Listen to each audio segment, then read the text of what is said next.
it's not just about cheesecake. Welcome to Jewish Meditation with Rabbi G, making every day count. So we were going through the 7 emotions of the soul and tapping into each one. But today I want to just pause that and talk about Shavuot, which is coming up. And I mentioned cheesecake because, of course, that's one of the great customs we have on Shavuot to eat cheesecake. But I wanted to share with you about the essence of what Matan Torah is. Unfortunately, often we see that Shavuot gets ignored. Shavuot is a very powerful Chag. In fact, just before the exodus from Egypt, we know the famous story of Moses at the burning bush. Where Hashem told him that he wants him to become the leader of the Jewish people, Moshe Rabbeinu, Moses resisted and eventually accepted.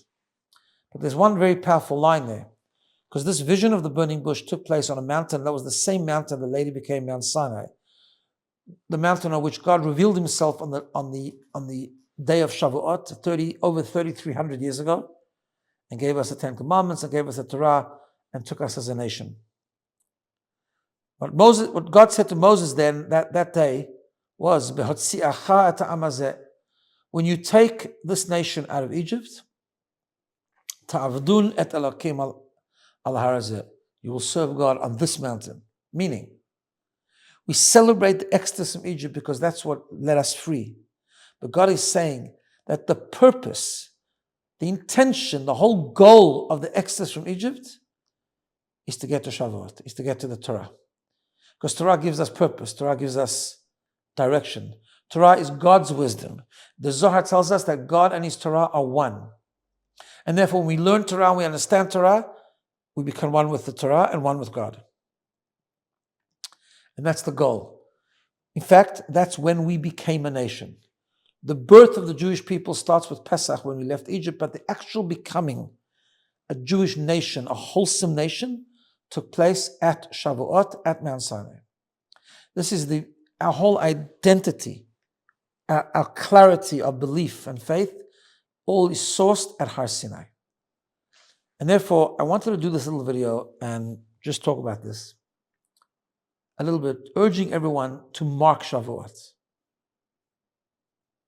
One of the ways to do that is to go to shul on Shavuot morning, this Friday morning, and listen to the way they read the 10 Commandments from the Torah. Because the Midrash tells us, in line with the principle we mention very often, that in Judaism we don't celebrate history, we relive history. So therefore we are taught that every Shavuot God gives the Torah once again. That great explosion, that great revelation happens again. And the Midrash says that when you're in shul and you listen to the Torah reading, you listen to the Torah portion of the 10 Commandments that we read on the first day Shavuot, and you listen to it, it's as if you are standing at Har Sinai and listening to and experiencing the Sinai revelation. That's what it's about. And what happened at Har Sinai, besides the 10 Commandments?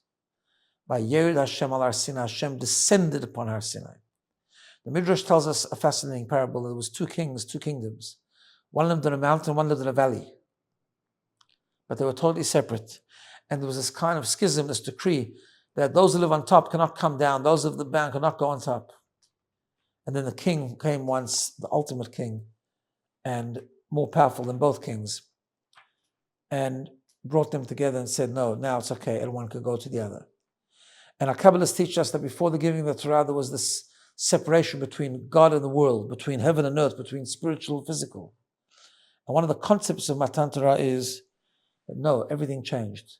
We had the ability now to bring the holiness of Torah into the physicality of the world, to imbue the world with spirituality, to imbue the world with mitzvot, to imbue the world with godliness.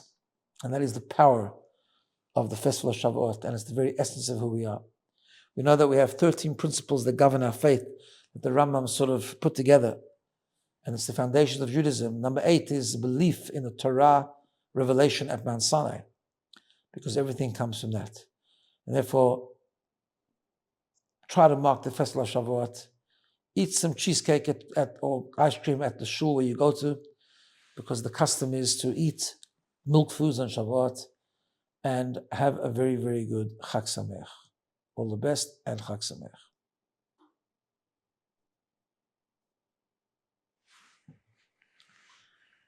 Mhm.